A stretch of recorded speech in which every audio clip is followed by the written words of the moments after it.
Breaking news చూస్తున్నాం. నంద్యాల జిల్లా ఆళ్లగడ్డ మండలంలో ఘోర రోడ్డు ప్రమాదం చోటు చేసుకుంది. ఆళ్లగడ్డ మండలం నల్లగట్ల వద్ద ఈ ప్రమాదం చోటు చేసుకుంది. ట్రావెల్స్ బస్సును ఒక టొయోటా క్వాలిస్ వాహనం ఢీకొట్టింది. ఈ ప్రమాదంలో అక్కడికక్కడే 4 ప్రాణాలు కోల్పోయారు. మరో 2 పరిస్థితి విషమంగా ఉంది. హైదరాబాద్ నుంచి అరుణాచలం వెళ్తున్నటువంటి సిజిఆర్ ట్రావెల్స్ బస్సును వేగంగా వచ్చి ఆ క్వాలిస్ వాహనం ఢీకొట్టినట్లుగా తెలుస్తోంది. ఈ ప్రమాదంలో క్వాలిస్ పూర్తిగా నుజ్జునుజ్జైపోయింది. కారులో మొత్తం 6 ప్రయాణికులు ఉన్నట్లుగా తెలుస్తోంది. ఈ ప్రమాదంలో కారులో ఉన్న వారంతా కూడా ప్రాణాలు కోల్పోయారు.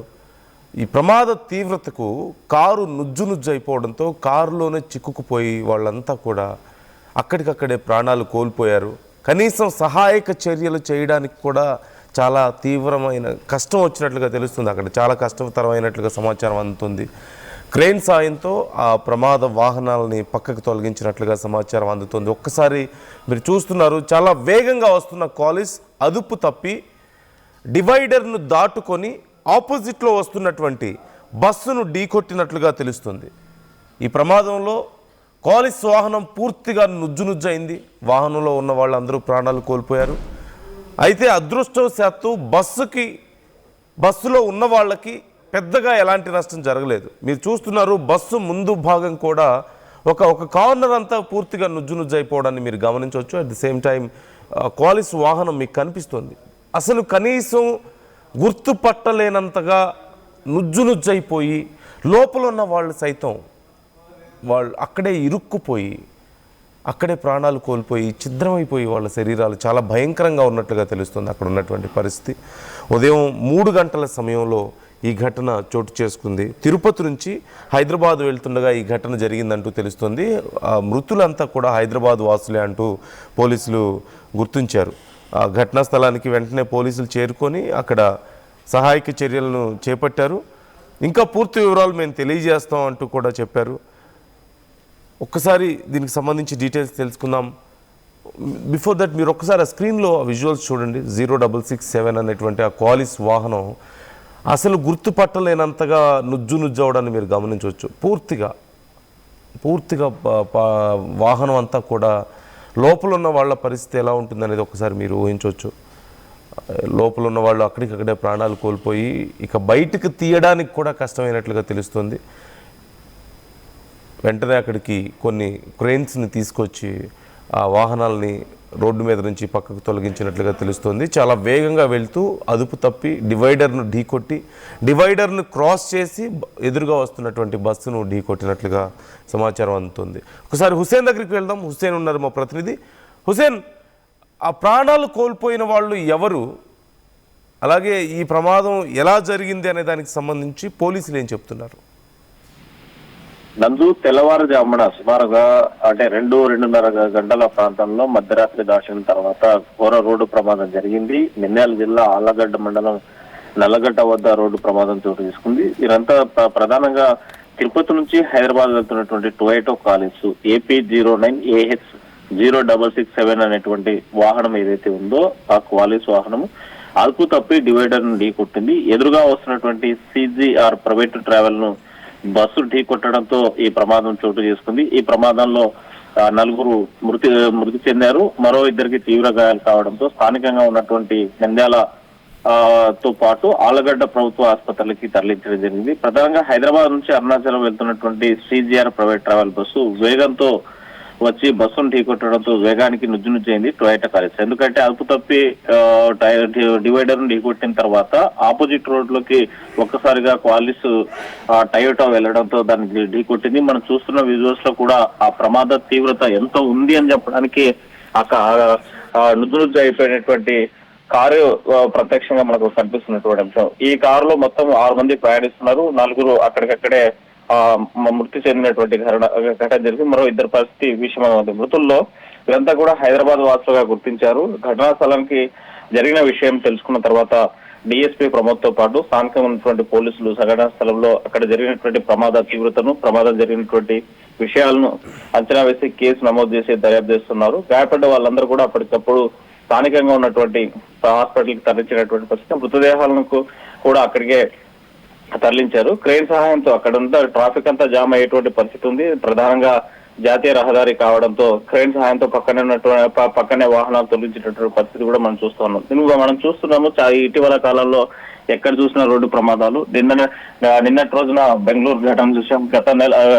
గత నెలలో 24వ తేదీన జరిగినటువంటి రోడ్డు ప్రమాదం కూడా, అంటే కర్నూలులో బస్సు దగ్ధమైనటువంటి ఘటన చూసాము. రోడ్డు ప్రమాదాలు ప్రధానమైనటువంటి కారణము తీవ్రమైనటువంటి వేగము, అతి వేగంతో పాటు ఈ తెల్లవారుజామున జరిగేటువంటి ప్రమాదాలే ఎక్కువగా గురవుతున్నాయి. దీనికి కారణము ఒకవైపు పొగమంచు, మరోవైపు నిద్ర లేకుండా, వాళ్ళకి కనీసం రెస్ట్ లేకుండా సుదూర ప్రాంతాల నుంచి జర్నీ చేస్తూ గమ్యస్థానానికి త్వరగా చేరుకోవాలి. తెల్లవారే లోపు తిరుపతి నుంచి హైదరాబాద్ లో ఉండాలనేటువంటి ఒక గమ్యస్థానం ఏదైతే ఉందో ఆ గమ్యస్థానానికి వెళ్లేటువంటి వేగమే ప్రధానంగా మనకు తెలుస్తోంది.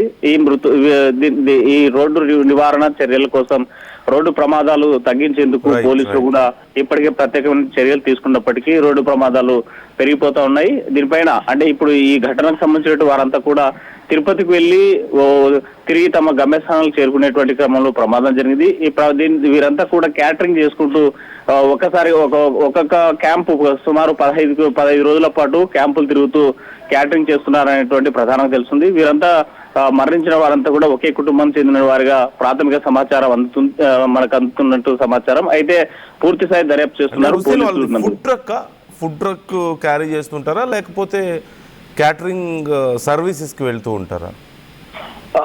వీరంతా ఇప్పుడు మనం చూస్తున్నటువంటి విజువల్స్ లో చెల్లా చెదురుగా పడి ఉన్నటువంటి విజువల్స్ అన్ని చూస్తే వంట సామాగ్రి మనకు స్పష్టంగా కనిపిస్తుంది. వీళ్ళు క్యాటరింగ్ చేయడానికి ఫుడ్ ట్రక్ అంటే ఒక తీర్థ యాత్రలు, ఎవరైనా సరే ఒక యాత్ర క్యాంప్ గా వెళ్తే ఒక 15 మంది 20 మంది కలిసి ఒక బస్సు, అలాగే వాళ్ళందరికీ సర్వీస్ చేసేందుకు వెళ్తున్నట్లు మనకు ప్రాథమికంగా అందుతున్నటువంటి సమాచారం. అయితే దీనిపైన పూర్తిగా పోలీసులు కేసు నమోదు చేసి దర్యాప్తు చేస్తే తప్ప పూర్తి వివరాలు తెలిసేటువంటి అవకాశాలు లేవు.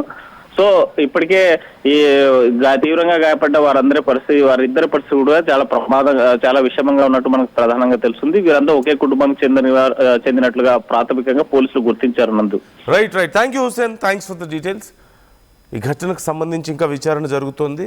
ఎగ్జాక్ట్గా కారణం ఏంటి అనేది తెలియాల్సింది. అసలు ఆ కాలిస్ ఎందుకు అదుపు తప్పింది అనేది ఇక్కడ ప్రధానమైనటువంటి ప్రశ్న. ఒకవేళ టైర్ ఏమైనా ఆ సమయంలో పంక్చర్ అవ్వడంతో, బ్లాస్ట్ అవ్వడంతో ఒక్కసారిగా అదుపు తప్పి చాలా వేగంగా వెళ్తున్నట్లుగా అర్థమవుతుంది. ఖచ్చితంగా సహజంగా ఇంత వేగంగా వెళ్తున్నప్పుడు 2 కారణాలు మనం చూస్తూ ఉంటాం.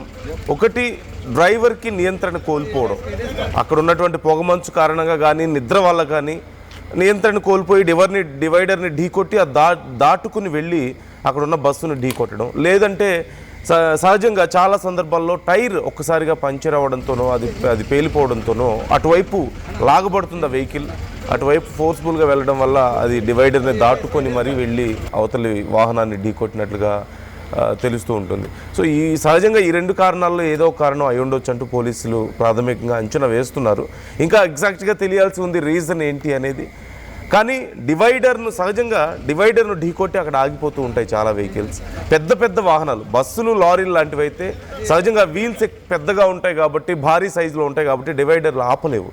కానీ కార్స్ అంటే కొంత మీడియం సైజ్ ఉంటాయి wheels. At the same time డివైడర్ను ఢీకొట్టిన తర్వాత చాలా కార్లు ఆగిపోతూ ఉంటాయి. కానీ అక్కడ కూడా ఆగలేదంటే ఎంత బలంగా ఢీకొట్టింది అనేది ఒకసారి మనం చూడొచ్చు. అట్ ది సేమ్ టైం అవతలి వైపుకు వెళ్ళి అవతలి వైపు వస్తున్న బస్సును ఢీకొట్టింది. ప్రమాదంలో మొత్తం 6 ఆ కారులో ఉన్నట్లుగా తెలుస్తుంది. ఆ సమయంలో 6లో 4 అక్కడికక్కడే ప్రాణాలు కోల్పోయారు. తిరుపతి నుంచి హైదరాబాద్ వస్తున్న సమయంలో ఈ ఘటన చోటు చేసుకుంది. ఉదయం 3 గంటల సమయంలో ఈ ప్రమాదం జరిగింది అంటూ అధికారులు చెప్తున్నారు. అయితే నంద్యాల జిల్లా నేషనల్ హైవే ఆళ్లగడ్డ మండలం నల్లగట్ట బత్తలూరు మధ్య ఈ ఘటన చోటు చేసుకున్నట్లుగా తెలుస్తోంది. పోలీసులు ఇంకా డీటెయిల్స్ మనకి తెలియజేయాల్సి ఉంది. మిగతా 2 పరిస్థితి కూడా చాలా సీరియస్గా ఉన్నట్లుగా తెలుస్తుంది. 4 అక్కడికక్కడే ప్రాణాలు కోల్పోయారు. పూర్తిగా కార్ అంతా కూడా ఛిద్రం అయిపోవడాన్ని మీరు చూస్తున్నారు. క్రాష్ అయిపోయింది, పూర్తిగా క్రాష్ అయిపోవడాన్ని మీరు చూస్తున్నారు. 0667 కార్ నంబర్ మనకు కనిపిస్తుంది. అయితే బస్సులో ఉన్న వాళ్ళకి అదృష్టవశాత్తు ఏ ప్రమాదం జరగలేదు. బస్సుని ఒక కార్నర్లో వెళ్ళి ఢీకొట్టడంతో ఆ కార్నర్ భాగం అంతా మీరు ఫ్రంట్లో కనిపిస్తుంది ఆ బస్సుకి ఆ ఫ్రంట్ పార్ట్ ఒక కార్నర్ పూర్తిగా ధ్వంసం అవడాన్ని మీరు గమనించవచ్చు. లోపలి వరకు కూడా ఇంపాక్ట్ కనిపిస్తుంది.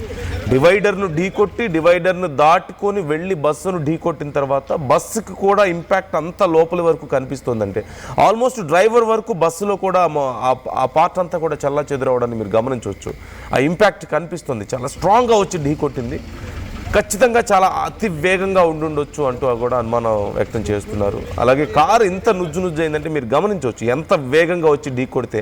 అందులోనూ కాలిస్ వాహనం చాలా స్ట్రాంగ్గా ఉంటుంది. కంపారిటివ్లీ ఇప్పుడు వస్తున్న మోడర్న్ వెహికల్స్తో పోల్చుకుంటే కాలిస్ చాలా స్ట్రాంగ్గా ఉంటుంది. లాంగ్ జర్నీస్కి కాలిస్ని ఉపయోగిస్తూ ఉంటారు. ఏవైనా పుణ్యక్షేత్రాలకు వెళ్ళడానికి కానీ ఎక్కువ దూరాలు వెళ్ళడానికి ఎక్కువ మంది ఉన్నప్పుడు 6 మెంబర్స్ ఉన్నారు అంటున్నారు. 6 to 8 మెంబర్స్ వరకు చాలా ఫ్రీగా కూర్చొని వెళ్ళే అవకాశం ఉంటుంది. సో అంత బలమైన వాహనమే ఇంత నుజ్జు అయిపోయింది. At the same time bus కూడా అంత ఇంపాక్ట్ కనిపిస్తుందంటే అతి వేగంతో వచ్చి ఢీకొట్టింది. ఈ మధ్య కాలంలో వరుసగా ఇలాంటి ఘటనలు మనం చూస్తూనే ఉన్నాం. నేషనల్ హైవేల మీద జరుగుతున్నటువంటి ఘటనలు భయభ్రాంతులకు గురి చేస్తున్నాయి. రాత్రి వేళల్లో ప్రయాణాలు తగ్గించుకోవడం ఉత్తమం ఖచ్చితంగా. అట్ ది సేమ్ టైం పొగమంచు ఎక్కువగా ఉంటుంది. అర్లీ మార్నింగ్ వరకు కూడా పొగమంచు ఎక్కువగా ఉంటుంది కాబట్టి ఆ సమయంలో ప్రమాదాలు ఎక్కువగా జరుగుతున్నాయి. ఈ వరుసగా ఏవైనా టెంపుల్స్కి వెళ్తున్న వాళ్ళు, ముఖ్యంగా ఘాట్ రోడ్లో వెళ్తున్న వాళ్ళు ప్రమాదాలకు గురవుతున్నటువంటి పరిస్థితి కూడా కనిపిస్తుంది. ఈ పొగమంచు కారణంగా రోడ్స్ ప్రాపర్గా ఐడియా లేకపోవడం, చాలా కంజెస్టెడ్ రోడ్స్ ఉండడం, షార్ట్ టర్న్స్ ఉండడం, వీటన్నిటి వల్ల ప్రమాదాల సంఖ్య పెరుగుతూ వస్తుంది. ముఖ్యంగా నేషనల్ హైవేల మీద కూడా ఈ ప్రమాదాల సంఖ్య మనం భారీగా చూస్తున్నాం. సో జాగ్రత్తగా ఉండండి. రాత్రి వేళల్లో లేదంటే అర్లీ మార్నింగ్ ప్రయాణాలు తగ్గించుకోండి. ఒకవేళ వెళ్ళాల్సి వస్తే కొంచెం స్లోగా వెళ్ళడం చాలా మంచిది. ప్రాపర్ లైటింగ్ ఉండాలి కార్కి. At the same time lights ప్రాపర్గా హెడ్ లైట్స్ ఉండాలి. అట్ ది సేమ్ టైం చాలా స్లోగా వెళ్ళడం చాలా ఉత్తమం. So be careful. ఈ అంశానికి సంబంధించి పోలీసులు విచారణ చేస్తున్నారు. మీరు చూడొచ్చు క్రేన్ల సాయంతో వాటిని పూర్తిగా పక్కకు తొలగించారు. ట్రాఫిక్ సమస్య ఏర్పడినట్లుగా తెలుస్తుంది హైవే మీద ఈ ప్రమాదం జరగడంతో. వెంటనే అక్కడికి చేరుకొని వాటిని పక్కకు తొలగించారు. ఈ ఘటనకు సంబంధించి ఇంకా డీటెయిల్స్ రావాల్సి ఉంది. పోలీసులు మరికొద్దిసేపట్లో వీటికి సంబంధించి వివరాలు వెల్లడిస్తామన్నారు. ఇప్పుడు హాస్పిటల్లో చికిత్స పొందుతున్న ఆ ఇద్దరిని కూడా విచారిస్తే అసలు ఏం జరిగింది ఎగ్జాక్ట్గా అనేది తెలిసే అవకాశం ఉంటుంది. డ్రైవ్ చేస్తున్న వ్యక్తి అలాగే ముందు సీట్లో కూర్చున్న ఇద్దరు కూడా ప్రాణాలు కోల్పోయారంటూ తెలుస్తుంది. వెనక కూర్చున్న వాళ్ళు మాత్రం కొంత గాయాలతో బయటపడ్డారు. కానీ వాళ్ళ కండిషన్ కూడా చాలా సీరియస్గా ఉన్నట్లుగా సమాచారం అందుతుంది. ఈ ఘటన పట్ల మీ అభిప్రాయాలు ఏంటి? వరుసగా నేషనల్ హైవేల మీద జరుగుతున్నటువంటి ఈ ప్రమాదాలకి ఏం కారణాలు ఉన్నాయని మీరు అనుకుంటున్నారు?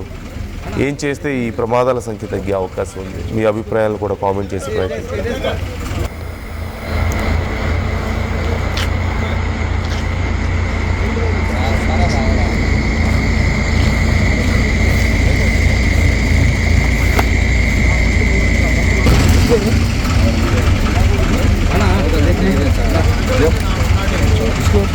చరిత్ర సృష్టించినోడు